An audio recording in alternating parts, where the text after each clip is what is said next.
ভাই যুবক, তোমার যে আনন্দ, তুমি ঈদের আনন্দ করবা, ঈদের আনন্দ তোমার দ্বারা হবে, কিন্তু তোমার এই আনন্দটা যেন শরীয়ত সম্মত হয়, শরীয়তগতভাবে হয়, শরীয়ত বহির্গত যেন না হয়।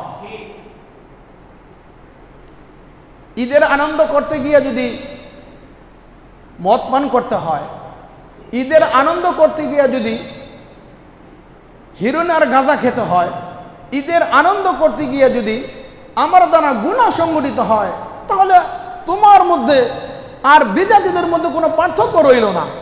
রাসূল তো মদিনায় গেছে, দেখছে মদিনার ইহুদিরা, মদিনার লোকেরা বাদ্যযন্ত্র বাজায়, গান বাজনা করতেছে, নাচতেছে, গাইতেছে, খেল তামাশা করতেছে। রাসূল বলেন এটা তোমাদের আনন্দ, তোমাদের উৎসব। মুসলমানদের ঈদের উৎসব, মুসলমানদের ঈদের আনন্দ কখনো এটা হতে পারে না। তাহলে ঈদের আনন্দ আমাদের হবে। এই যে বিভিন্ন গ্রামে গঞ্জের শহরে, হ্যাঁ, সব জায়গায় মানুষ এখন ঘুরতে যাচ্ছে। কি তার কাছে ইসলাম, কি তার কাছে শরীয়ত। শরীয়ত একদিকে, তার চিন্তা চেতনা মন মানসিকতা হচ্ছে আরেক দিকে। ভাই, ইসলামকে বিসর্জন দেওয়া যাবে না। আমার আনন্দের জায়গায় আনন্দ, আমার ইসলামের জায়গায় ইসলামকে ঠিক রেখে এরপরে আমার আনন্দ করতে হবে। এজন্য ঈদের আনন্দকে গুনাহের কাজে পরিণত না করা। যেহেতু কোরবানি আমরা করেছি, আত্মত্যাগ আমরা করেছি, একটি ইবাদত আমরা করেছি, এই ইবাদতের পরে আমাদের করণীয় বর্জনীয় কি, সেই সংক্রান্ত আজকে আমাদের আলোচ্য বিষয়। মুহতারাম হাজিরিন, চলুন আমরা আলোচনার মূল পর্বে, মূল বিষয়ের মধ্যে আমরা প্রবেশ করি। তাহলে বলতেছিলাম,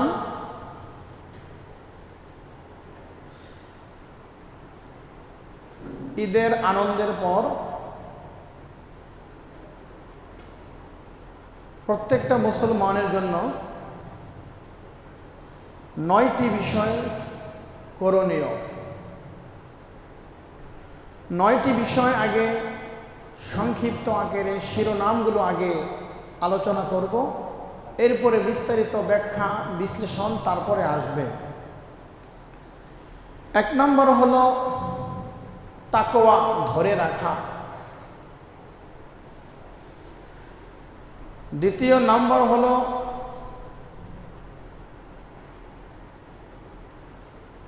কুরবানি থেকে জীবনে যে শিক্ষাগুলো বাস্তবায়ন করতে হবে সেই শিক্ষা অর্জন করা। ঈদের আনন্দ করতে গিয়ে ঈদের আনন্দ যেন গুনাহের কাজে পরিণত না হয়। নামাজে অটল থাকা, অবিচল থাকা, আত্মীয়তার সম্পর্ক বজায় রাখা, এতিম গরিব মিসকিন অসহায়দের খোঁজ খবর রাখা,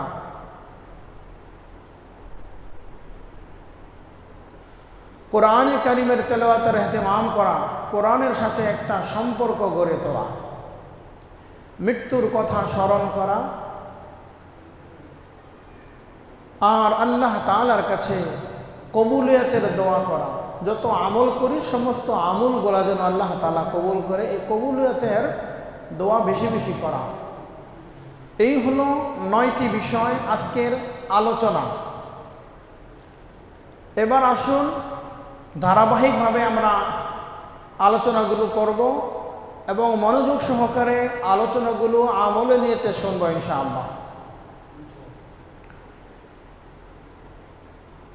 কুরবানির পরে আমাদেরকে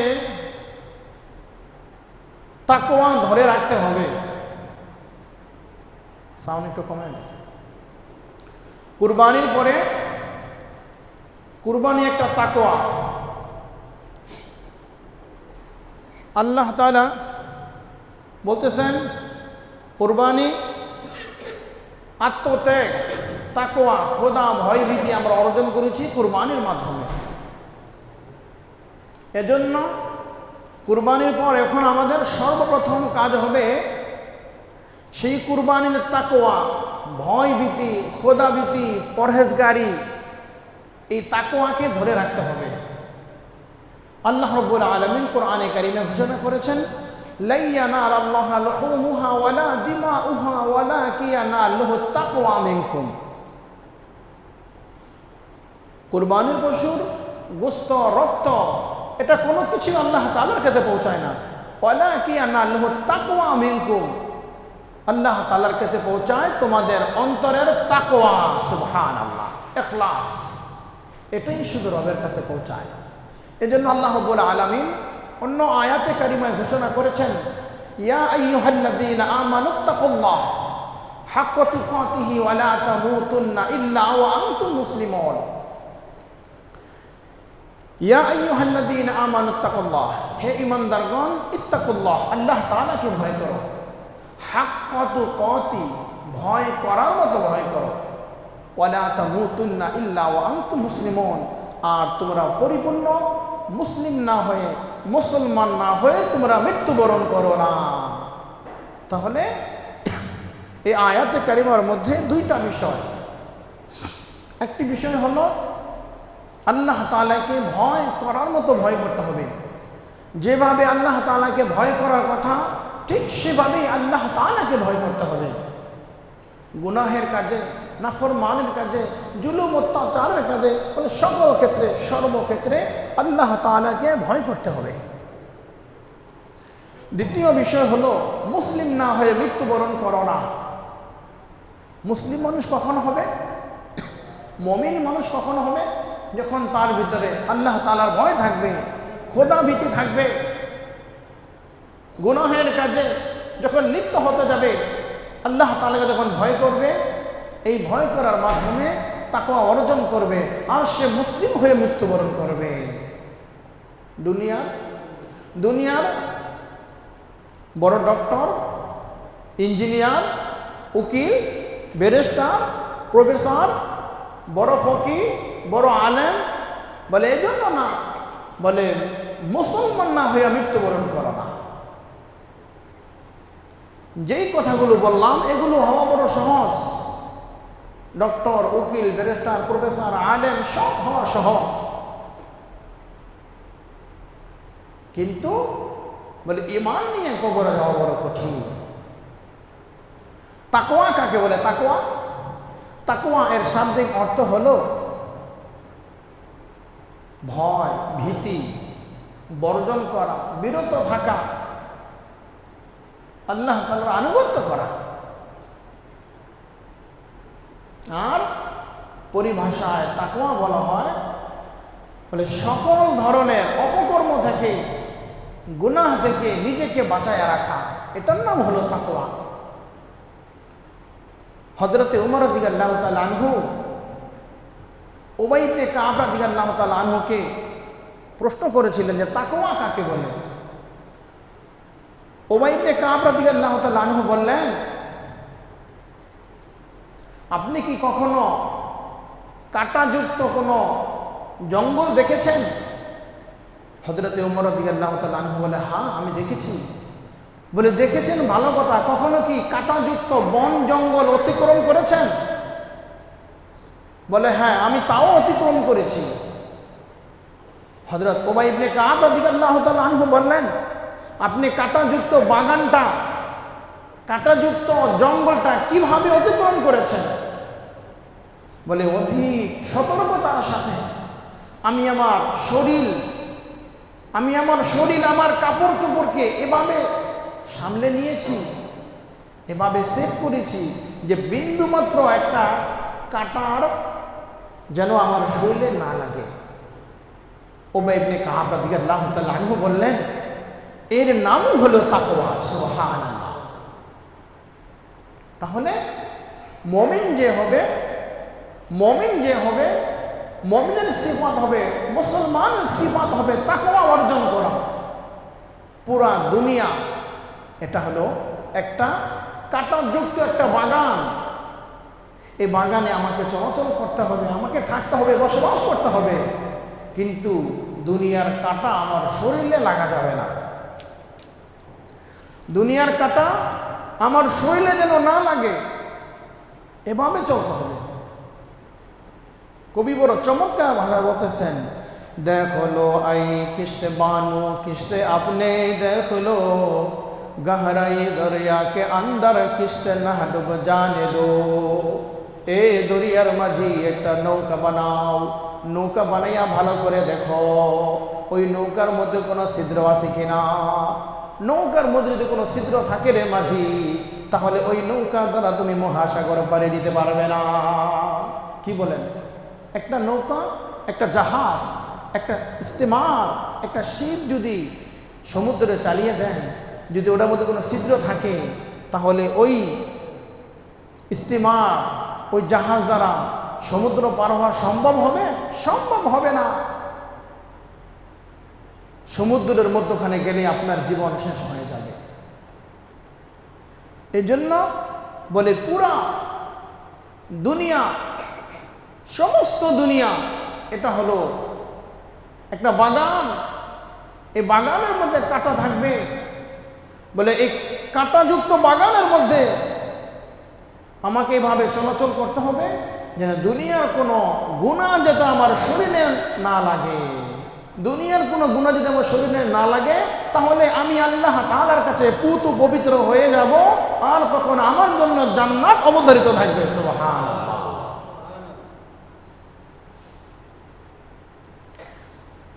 তাহলে কুরবানির পরে যে তাকওয়া, এই তাকওয়া আমাদেরকে ধরে রাখতে হবে।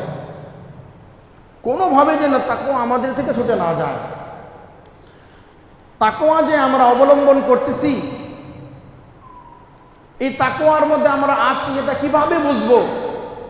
আল্লাহ তাআলার ভয় ভীতি, খোদা ভীতির আলামত কি?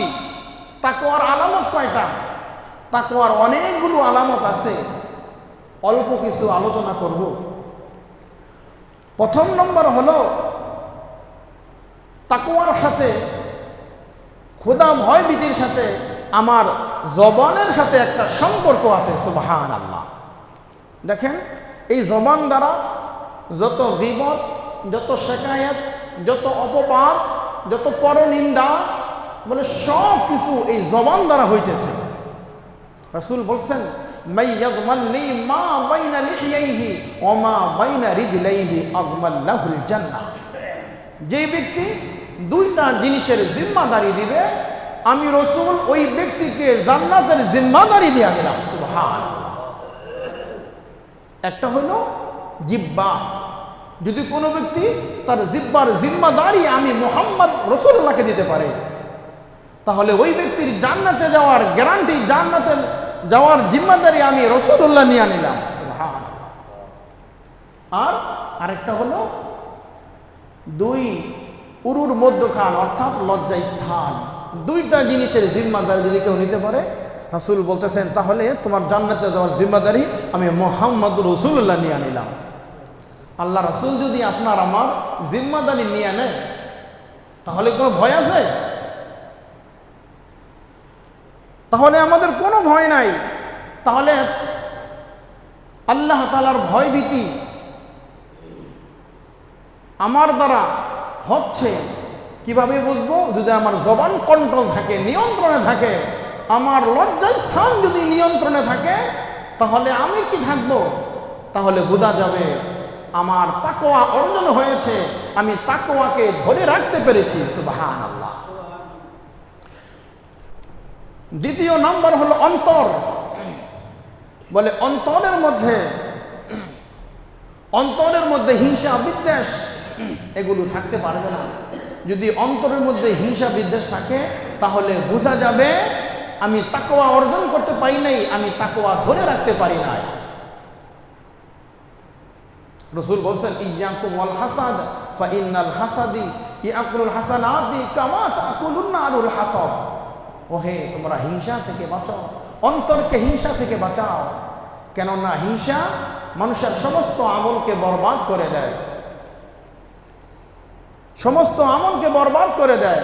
যেমনি ভাবে আগুন, লাকড়ি, কাঠ ইত্যাদিকে জ্বালায়া সারখার করে দেয়। অন্য হাদিসের মধ্যে রাসূল বলেছেন, লা ইয়াদখুলুল জান্নাতা মান কানা ফি কলবিহি মিসকালা যাররাতিন আও মিন কিবারিন। ওই ব্যক্তি জান্নাতে প্রবেশ করবে না যার অন্তরের মধ্যে বলে যাররা পরিমাণ অহংকার থাকে। তাহলে এই দিলকে পরিশুদ্ধ করতে হবে, আত্মাকে বিশুদ্ধ করতে হবে। ক্বাদ আফলাহা মান তাযাক্কা, যে ব্যক্তি তার আত্মাকে পরিশুদ্ধ করল সে সফল কাম। সুবহানাল্লাহ। হাতের সাথে তাকওয়ার সম্পর্ক রয়েছে। রাসূল বলতেছেন, আল মুসলিমু মান সালিমাল মুসলিমুনা মিন লিসানিহি ওয়া ইয়াহদি, ওই ব্যক্তি প্রকৃত মুসলমান বলে যার হাত এবং জবান থেকে অপর মুসলমান নিরাপদ থাকে। সুবহানাল্লাহ। আমি যে তাকওয়া ধরে রাখতে পেরেছি তার আলামত হলো আমার হাতের দ্বারা কোনো মুসলমান কষ্ট পাবে না, কোনো মুসলমানের উপর জুলুম অত্যাচার করা আমার হাতের দ্বারা হবে না। তাহলে বোঝা গেল কি আমার হাত থেকে অপর মুসলমান নিরাপদ। তাহলেই তাকওয়া অর্জন করা, তাকওয়া ধরে রাখা সম্ভব হবে। আমাদের পেটের সাথে তাকওয়ার একটা সম্পর্ক রয়েছে। রাসূল বলছেন, তোমার পেটের ভিতরে কোনো হারাম লোকমা প্রবেশ করাবে না।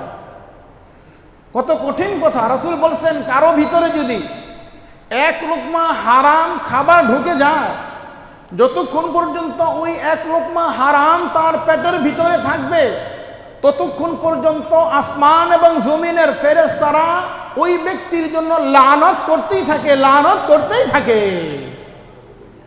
এবং সে যখন এই এক লোকমা হারাম খাবার নিয়ে যদি সে মারা যায় তাহলে তার ঠিকানা হবে জাহান্নাম। রাসূল বলছেন, লা ইয়াদখুলুল জান্নাতা জাসাদুন গুযিয়া বিল হারাম, হারাম ভক্ষণকারী জান্নাতে প্রবেশ করবে না। তাকওয়ার সাথে আমাদের পায়ের সাথে সম্পর্ক।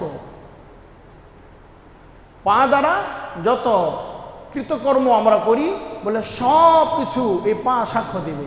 সূরা ইয়াসিনে আল্লাহ তাআলা বলেছেন, আয়াত নম্বর 65, আল-ইয়াওমা নাখতিমু আলা আফওয়াহিহিম ওয়া তুকাল্লিমুনা আইদিহিম ওয়া তাশহাদু আরজুলুহুম বিমা কানু ইয়াকসিবুন। তোমার জবান বন্ধ করে দেওয়া হবে, তোমার হাত আল্লাহ তাআলার সাথে কথা বলবে এবং তোমাদের পা তোমাদের কৃতকর্মের বিরুদ্ধে তোমাকে সাক্ষী দিবে। সর্বশেষ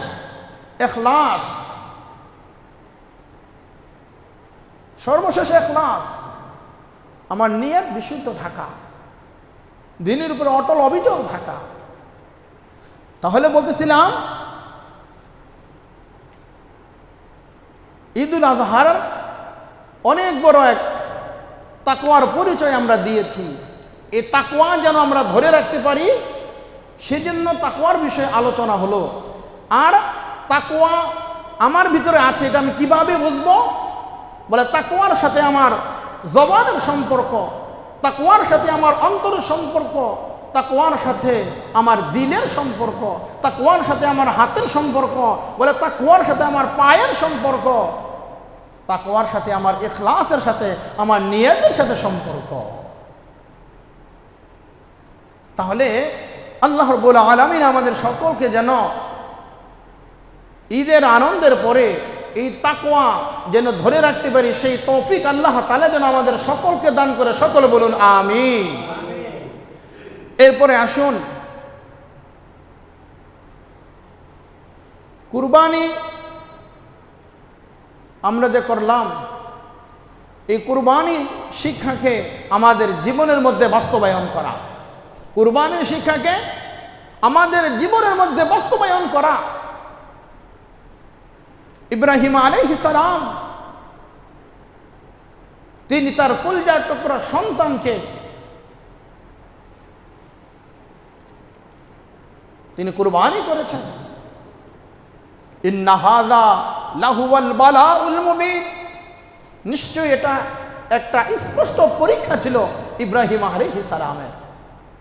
ইব্রাহিম আলাইহিস সালাম তিনি আল্লাহ তাআলার আনুগত্য প্রকাশ করেছেন, তার হুকুমকে প্রাধান্য দিয়েছেন। আল্লাহ তাআলার হুকুমের সামনে পৃথিবীর কোনো পরোয়া করে নাই।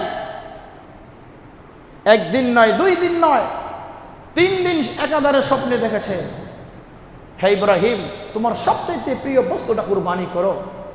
ইব্রাহিম আলাইহিস সালাম 100 উট কুরবানি করে দিছে, আবার স্বপ্নে ইব্রাহিম তোমার সবচেয়ে প্রিয় বস্তু কুরবানি করো, আবার কুরবানি করেছে। তৃতীয়বার একই স্বপ্নে দেখার পরে বলছে সবচেয়ে প্রিয় বস্তু হলো আমার ইসমাঈল। কত বড় ত্যাগ স্বীকার করেছেন। কুরবানি মানি ত্যাগ স্বীকার করা। সবচেয়ে বড় ত্যাগ আর কুরবানি হলো নিজের নফসের সাথে জিহাদ করা। আল মুজাহিদু মান জাহাদা নাফসাহু ফি তাআতিল্লাহ। সবচেয়ে বড় মুজাহিদ, প্রকৃত মুজাহিদ ওই ব্যক্তি যে আল্লাহ তাআলার আনুগত্যের কাজে নিজের নফসের বিরুদ্ধাচরণ করে। সুবহানাল্লাহ। সবচাইতে বড় মুজাহিদ, বীর ওই ব্যক্তি যে আল্লাহ তাআলার আনুগত্যের কাজের মধ্যে নিজের নফসের বিরুদ্ধাচরণ করে। মান জাহাদা নাফসাহু তাআতিল্লাহ। সবচেয়ে বড় জিহাদ নিজের নফসের সাথে জিহাদ। ইন্নান নাফসা লাআম্মারাতুম বিসসু। ইতিপূর্বে আলোচনা হয়েছিল নফস 3 প্রকার: নফসে আম্মারা, নফসে লাওয়ামা, নফসে মুতমাইন্না। ইন্নান নাফসা লাআম্মারাতুম বিসসু। নফসে আম্মারা সবচেয়ে খারাপ, মানুষকে শুধু খারাপ কাজের দিকে উদ্বুদ্ধ করে, উৎসাহিত করে। রাসূল বলছেন তোমার নিজের নফসের সাথে জিহাদ করো।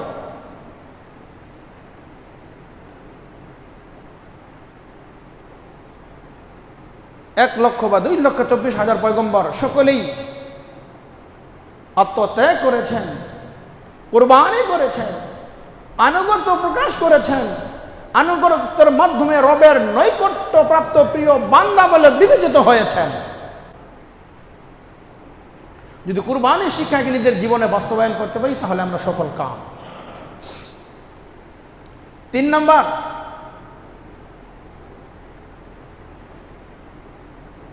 ঈদের আনন্দ করতে গিয়ে আমরা যেন গুনাহের কাজে পরিণত না হয়ে যায়। ঈদের আনন্দ হবে, কিন্তু ঈদের আনন্দটা হবে সেটা শরীয়ত সম্মত, শরীয়তগতভাবে, বৈধ পন্থায়, অবৈধ পন্থায় নয়। আমি সবসময় একথা বলে থাকি, রাসূল একথা বলেছেন, আমাদের পূর্বে আইয়ামে জাহালাতের যুগে এমন ছিল, মূর্খতার যুগে, বর্বরতার যুগে এমন ছিল, বলে তারা বিভিন্নভাবে আনন্দ উৎসব করত, বিভিন্ন ঢোল তবলা, গান বাজনা, নাচ ইত্যাদির মাধ্যমে তারা আনন্দ উৎসব করত। রাসূল বলছে না, এটা মুসলমান এভাবে আনন্দ উল্লাস করতে পারে না। ইন্না লিকুল্লি কওমিন ঈদান ওয়া হাযা ঈদুনা। প্রত্যেকটা কওমের একটা ঈদ আছে, আনন্দ আছে, উৎসব আছে। আর আমাদের উৎসব আনন্দ হলো ঈদুল আযহা এবং ঈদুল ফিতর। সুবহানাল্লাহ। তাহলে মানুষ ঈদের আনন্দ করবে, কিন্তু ঈদের আনন্দ যেন এটা কোনোভাবে যেন শরীয়ত বহির্গত না হয়। ঈদের আনন্দ করতে গিয়ে এভাবে ঈদের আনন্দ হলো, আমার পর্দার খেলাফ হয়ে গেল, বেপরদায় বাহিরে যেতে হলো। ঈদের আনন্দ এমন হলো, ঢোল তবলা নাচ গানের মাধ্যমে ঈদের আনন্দ উৎসব হচ্ছে। বিভিন্ন জায়গায় বিভিন্ন ট্রলার করে, নৌকায়, বলে বিভিন্ন পন্থায়, পথ পদ্ধতিতে অনেক মানুষ, বিশেষ করে যুব সমাজ, এটার সাথে সবচাইতে এই ঈদের আনন্দে করতে গিয়ে তারা নিজের নফসকে গুনাহের কাজে পরিণত করে ফেলে। বিশাল বড় এক নৌকা, এক ট্রলার ভাড়া নেয়, সেখানে ডেকসিট আনে, বিভিন্ন গান বাজনা নাচ ইত্যাদি থাকে। ভাই যুবক, তোমার যে আনন্দ, তুমি ঈদের আনন্দ করবা, ঈদের আনন্দ তোমার দ্বারা হবে, কিন্তু তোমার এই আনন্দটা যেন শরীয়ত সম্মত হয়, শরীয়তগতভাবে হয়, শরীয়ত বহির্ভূত যেন না হয়। ঈদের আনন্দ করতে গিয়ে যদি মদ পান করতে হয়, ঈদের আনন্দ করতে গিয়ে যদি হিরোইন আর গাঁজা খেতে হয়, ঈদের আনন্দ করতে গিয়ে যদি আমার দ্বারা গুনাহ সংগঠিত হয়, তাহলে তোমার মধ্যে আর বিজাতিদের মধ্যে কোনো পার্থক্য রইল না। রসুল তো মদিনায় গেছে, দেখছে মদিনার ইহুদিরা, মদিনার লোকেরা বাদ্যযন্ত্র বাজায়, গান বাজনা করতেছে, নাচতেছে, গাইতেছে, খেল তামাশা করতেছে। রাসূল বলেন এটা তোমাদের আনন্দ, তোমাদের উৎসব। মুসলমানদের ঈদের উৎসব, মুসলমানদের ঈদের আনন্দ কখনো এটা হতে পারে না। তাহলে ঈদের আনন্দ আমাদের হবে। এই যে বিভিন্ন গ্রামে গঞ্জের শহরে, হ্যাঁ, সব জায়গায় মানুষ এখন ঘুরতে যাচ্ছে। কি তার কাছে ইসলাম, কি তার কাছে শরীয়ত। শরীয়ত একদিকে, তার চিন্তা চেতনা মন মানসিকতা হচ্ছে আরেক দিকে। ভাই, ইসলামকে বিসর্জন দেওয়া যাবে না। আমার আনন্দের জায়গায় আনন্দ, আমার ইসলামের জায়গায় ইসলামকে ঠিক রেখে এরপরে আমার আনন্দ করতে হবে। এজন্য ঈদের আনন্দকে গুনাহের কাজে পরিণত না করা। তো বলতেছিলাম, ঈদের আনন্দের পরে প্রত্যেকটা মুসলমানের 9টি কাজ তাদের করণীয়, এই আলোচনা চলতেছিল। 1 নম্বর গেল তাকওয়া ধরে রাখা। 2 নম্বর, কুরবানি থেকে যে শিক্ষা পেয়েছি ওই শিক্ষাকে জীবনে বাস্তবায়ন করা। 3 নম্বর, ঈদের আনন্দ করতে গিয়ে কোনো গুনাহ যেন সংঘটিত না হয়ে যায়। 4 নম্বর হলো বলে ঈদের আনন্দ উৎসব করতে গিয়ে বলে নামাজ যেন ছুটে না যায়, নামাজের মধ্যে অটল অবিচল থাকা। কুরবানির আগে যেমন নামাজের মধ্যে অটল অবিচল ছিলাম, আমি যদি নামাজ না পড়ি আমার সাথে কুরবানি দিবে না, আমি বেনামাজি, কে আমার সাথে কুরবানি দিবে? নামাজ ধরেছি, ভাই তুমি যেভাবেই হোক নামাজ ধরেছ, নামাজ শুরু করেছ, বলে কুরবানির আগে, ঈদের আগে তোমার যে তাকওয়া, খোদাভীতি, ভয়ভীতি যেমন ছিল, বলে ওই নামাজে যে অটল ছিল, অবিচল ছিল, বলে ওই নামাজের অটল অবিচলতার মধ্যে তুমি ঈদের পরেও তোমাকে থাকতে হবে। এমন না ঈদের আগে নামাজ ধরছিলাম, এখন আবার ছেড়ে দিলাম, আবার কুরবানি ঈদ আসলে 1 মাস পর আগে নামাজ ধরবো, তাহলে কুরবানি করে সব কিছু ঠিক না, এরপর আবার নামাজ ছেড়ে দেবো। বলে না, বলে সবসময় নামাজের মধ্যে অটল অবিচল তোমাকে থাকতে হবে। রাসূল বলছেন আউয়ালু মা ইউহাসাবু বিহিল আবদু ইয়াউমাল কিয়ামাতিস সালাহ, কিয়ামতের দিন সর্বপ্রথম বান্দার নামাজের হিসাব হবে। নামাজে যদি আপনি আটকা পড়ে যান, সমস্ত আমল আপনার zero zero zero zero zero. সর্বপ্রথমে আপনাকে নামাজ সম্পর্কে আপনাকে জিজ্ঞাসা করা হবে। রাসূল আল্লাহ বলছেন কোরআনে কারিমে, ও আমুরাহালাকা বিসসালাতি ওয়াসতাবির আলাইহা লা নাসআলুকা রিজকা নাহনু নারযুকুকা ওয়াল আকিবাতু লিত্তাকওয়া। হে রাসূল, আপনি নামাজ পড়েন, পরিবারকে নামাজের আদেশ করেন, নিজে নামাজ পড়েন, অবিচল অটল থাকেন, পরিবারকে নামাজের তাগিদ দেন, নামাজের আদেশ করেন। লা নাসআলুকা রিজকা, আমি আপনার কাছে রিজিক চাই না, নাহনু নারযুকুকা, বরং আমি তো আপনাদেরকে রিজিক প্রদান করে থাকি। আজকে নামাজের মধ্যে আমরা উদাসীন। ফাওয়াইলুল লিল মুসাল্লিন আল্লাযীনা হুম আন সালাতিহিম সাহুন, ওই সকল নামাজীদের জন্য দুর্ভোগ যারা নামাজের মধ্যে উদাসীন, যারা নামাজের মধ্যে গাফেল। খবরদার ভাই, খবরদার খবরদার, বলে আমার দ্বারা নামাজ যেন ছুটে না যায়, বলে নামাজের মধ্যে অটল অবিচল থাকা, এটাই হচ্ছে আমাদের কাজ। কুরবানি আসার কারণে আত্মীয়তার একটা সম্পর্ক ছিল, বলে আত্মীয়তার সম্পর্কটাকে বজায় রাখা, আত্মীয়তার সম্পর্ককে বজায় রাখা। বলে কুরবানি আসছে, আত্মীয়তার সম্পর্ক বজায় রাখছি, তার বাসায় কুরবানি করে গোস্ত পাঠাইছি, হাদিয়া তোফা দিছি, বাস শেষ। সারা বছর আর কোনো আত্মীয়র কোনো খোঁজ খবর নাই, এমন যেন না হয়ে যায়। বলে আত্মীয়তার সম্পর্ক বজায় রাখতে হবে, আত্মীয়তার সম্পর্ক বজায় রাখতে হবে। আত্মীয়তার সম্পর্ক বজায় রাখা কাকে বলা হয়? আলোচনা ইতিপূর্বে গিয়েছিল, আজকে আলোচনা করার সময় হচ্ছে না। আত্মীয়তার সম্পর্ক বজায় রাখার উদ্দেশ্য এই না যে আমারই তার বাসায় হাদিয়া পাঠাইলাম, সে আমার বাসায় হাদিয়া পাঠাইলো, আমি তার বাসায় ভালো ভালো জিনিস পাঠাই, সে আমার বাসায় পাঠায়, আমি তার খোঁজখবর রাখি, সে আমার খোঁজখবর রাখে। বলে এটার নাম আত্মীয়তার সম্পর্ক বজায় রাখা না। বলে তোমার সাথে, তোমার ভাইয়ের সাথে, বোনের সাথে, আত্মীয়র সাথে বলে কথা ছিন্ন করার, বন্ধ করার যত যত কারণ আছে, বলে সমস্ত কারণ পাওয়া যাওয়ার পরেও যদি তুমি তাকে আসসালামু আলাইকুম বইলা তাকে মুসাফা করো, ভাই কেমন আছেন, তার বাসায় খাবার পাঠাও, খোঁজ খবর নাও, বলে তাহলেই হবে আত্মীয়তার সম্পর্ক বজায় রাখা। এখন বলেন, যাদের সাথে আত্মীয়তার দূরত্ব রয়েছে এই কাজগুলো হয়? বলে হয় না। যার সাথে সম্পর্ক ভালো তার সাথে মানে আরো সম্পর্ক ভালো, আর যার সাথে দূরত্ব তার সাথে আরো দূরত্ব রয়ে গেছে গা। এটার নাম আত্মীয়তার সম্পর্ক বজায় রাখা না। আর শুধু কুরবানি আসছে, কুরবানির গোশ পাঠাইয়া বলে সম্পর্ক বজায় রাখছি, মনে করছি এমন না, বলে সারাটা বছর তাকে মনে রাখা। এরপরে হচ্ছে এতিম গরিব অসহায় যারা রয়েছে, বলে এতিম গরিব অসহায় তাদের খোঁজ খবর রাখা। কুরবানির সময় শুধু এতিম গরিব অসহায় যারা ছিল তাদের খোঁজ খবর নিয়েছি, তাদের খোঁজ খবর রেখেছি, বলে সারা বছর তাদের কোনো খোঁজ খবর আমাদের কাছে নাই। তারা কি খায় না খায়, তাদের কি অবস্থা, বলে কোনো খোঁজ খবর আমাদের কাছে নাই। রাসূল বলছেন, লাইসাল মুমিনুনা আল্লাযী ইয়াশবিউ ওয়া জারুহু জাইউন ইলা জামবিহি। রাসূল বলছেন, আল্লাহর কসম, তিনবার কসম খাইছে। রাসূল বলছেন, আল্লাহর কসম, ওই ব্যক্তি পরিপূর্ণ মুমিন নয় যে নিজে পেট ভর্তি করে, উদর ভর্তি করে যে নিজে খাবার খাইলো, আর তার পাশে তার প্রতিবেশী এতিম গরিব অসহায় বলে তারা না খেয়ে ক্ষুধার্ত অবস্থায় থাকলো, আল্লাহর কসম ওই ব্যক্তি পরিপূর্ণ মুমিন, সে মুমিন হতে পারে না। তাহলে চিন্তা করেন, এই যে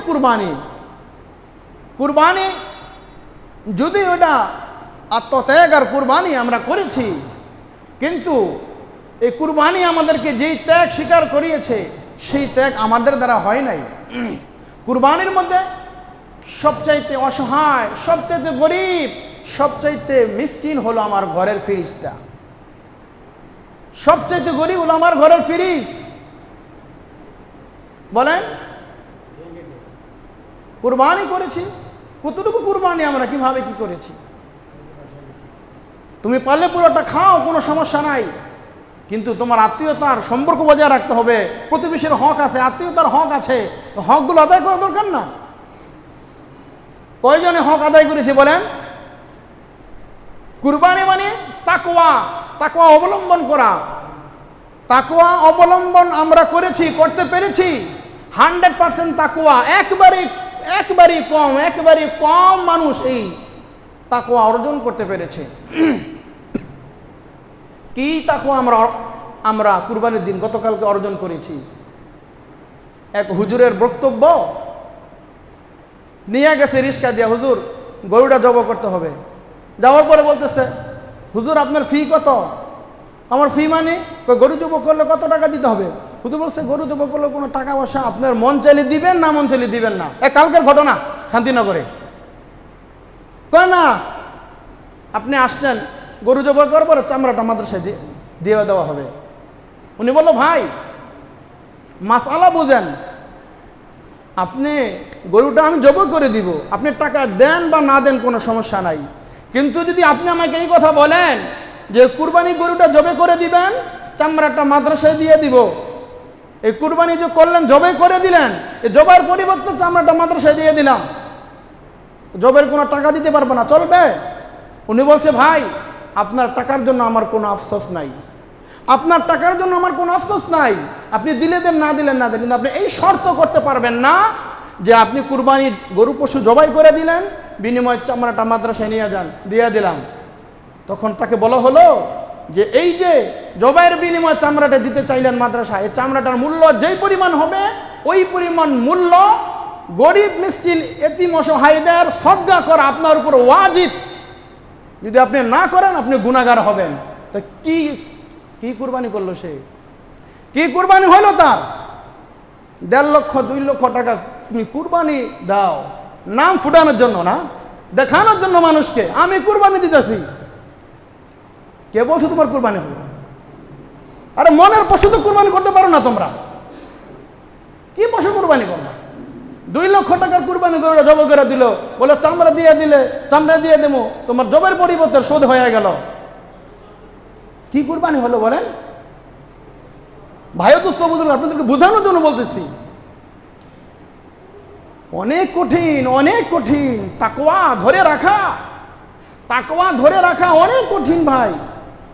যারা আগে আসছেন তারা ইতিপূর্বে শুনেছেন আলোচনা। তাকওয়া কাকে বলে? তাকওয়ার সংজ্ঞা কি? তাকওয়া খোদা ভয় ভীতি কখন আমার দ্বারা অর্জন হবে, কয়টা আলামত পাইলে আমার বোঝা যাবে আমার ভিতরে তাকওয়া আছে, খোদা ভীতি আছে, ভয় ভীতি আছে। বড় কঠিন, বড় কঠিন।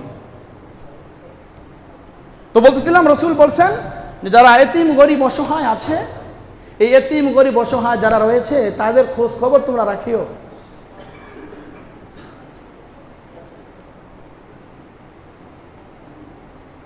নবী করিম সাল্লাল্লাহু আলাইহি ওয়াসাল্লামের স্পষ্ট হাদিস, এতিমের মাথায় যদি হাত বুলিয়ে দাও, তোমার হাতের নিচে এতিমের যতগুলো পশম পড়বে, চুল পড়বে, বলে এই পরিমাণে কি আল্লাহ তাআলা তোমার আমলনামার মধ্যে দান করবে। সুবহানাল্লাহ।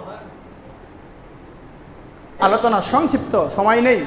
এরপরে মৃত্যুর কথা স্মরণ করা, মৃত্যুর কথা। আকসিরু যিকরা, রাসূল বলছেন মিনাল মাউত, তোমরা অধিক পরিমাণে মৃত্যুকে স্মরণ করো। ফালিয়াদহাকু কলিলা ওয়ালিয়াবকু কাসীরা, তোমরা কম কম হাসো, বেশি বেশি তোমরা কাঁদো। হাদিসের ভাষ্য, ওয়ালা তুকসিরু দিহকা ফাইন্না কাসরাতাদ দিহকি তুমিতুল কলব, বেশি হাসবা না, বেশি হাসলে অন্তর মরে যায়, দিল মরে যায়। আজকে আমাদের আনন্দ উল্লাস ভোগ বিলাসিতা সব কিছু চলে, কিন্তু মৃত্যুর কথা আমাদের চলে না। সব কিছুর কথা স্মরণ হয়, মৃত্যুর কথা আমাদের স্মরণ হয় না। এই জন্য রাসূল বলেছেন আকসিরু যিকরা, তোমরা অধিক পরিমাণে মিনাল মাউত, তোমরা অধিক পরিমাণে মৃত্যুকে স্মরণ করো, তাহলে তোমার আখিরাত সুন্দর হয়ে যাবে। সর্বশেষ বলে তোমরা আল্লাহ তাআলার কাছে কবুলিয়তের দোয়া করতে থাকো। আল্লাহ তাআলার কাছে কবুলিয়তের দোয়া তোমরা করতে থাকো। ইন্নামা ইয়াতাকাব্বালুল্লাহু মিনাল মুত্তাকিন, ইন্নামা নিশ্চয়ই আল্লাহ তাআলা, ইন্নামা ইয়াতাকাব্বালুল্লাহ নিশ্চয়ই আল্লাহ তাআলা কবুল করেন মুত্তাকিন, মুত্তাকিনদের দোয়া আল্লাহ তাআলা কবুল করেন। সুবহানাল্লাহ। আর দোয়া করো, রব্বানা তাকাব্বাল মিন্না ইন্নাকা আনতাস সামিউল আলিম ওয়া তুব আলাইনা ইন্নাকা আনতাত তাওয়াবুর রহিম, যে দোয়া ইব্রাহিম আলাইহিস সালাম তিনি করেছিলেন। তাহলে আজকের মূল আলোচনা অতি সংক্ষেপে আলোচনা, আজকের মতো এত সংক্ষিপ্ত আলোচনা কোনোদিন হয় নাই। অতি সংক্ষেপে আলোচনা। আজকে আমরা কি আমলগুলো পাইলাম ভাই? আমরা ঈদ পরবর্তী অর্থাৎ ঈদের আনন্দের পরে, ঈদের আনন্দের পরে প্রত্যেকটা মুসলমানের 9টি বিষয় করণীয়। বলেন, ঈদের আনন্দের পরে প্রত্যেকটা মুসলমানের 9টি বিষয় করণীয়। 1 নম্বর হলো তাকওয়া ধরে রাখা। 1 নম্বর তাকওয়া ধরে রাখা। 2 নম্বর কুরবানি থেকে যে শিক্ষা আমরা পেয়েছি, এই শিক্ষাকে আমার গোটা জীবনে বাস্তবায়ন করা। 1 বছর না, মৃত্যু পর্যন্ত এই কুরবানির শিক্ষাকে আমার জীবনের মধ্যে ফিট করে দেওয়া, লাগাইয়া দেওয়া। কি পাইছেন? আনুগত্য পাইছেন, আল্লাহ তাআলার হুকুমের আনুগত্য পাইছেন।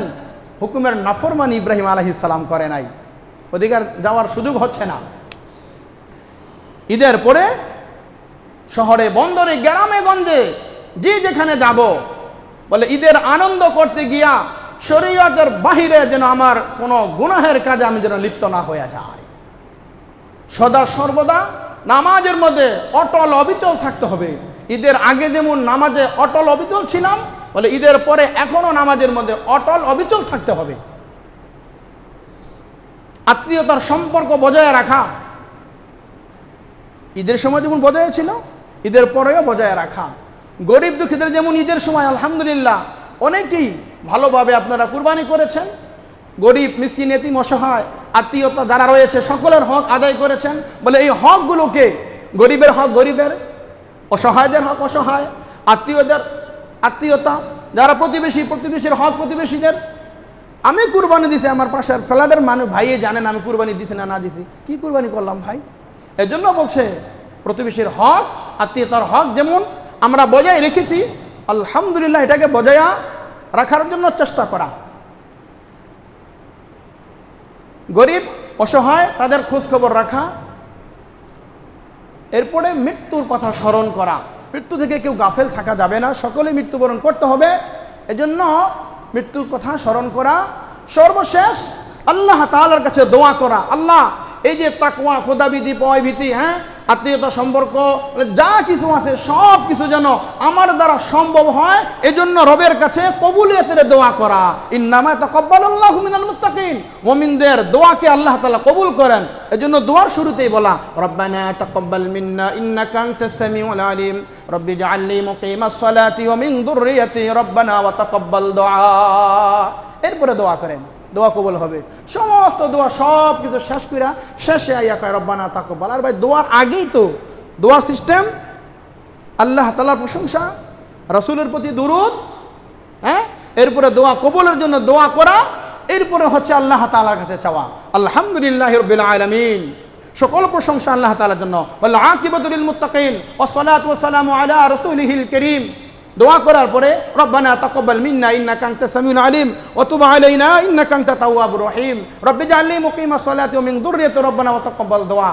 এবার দোয়া করেন রব্বিরহামহুমা কামা রাব্বায়ানি সগীরা।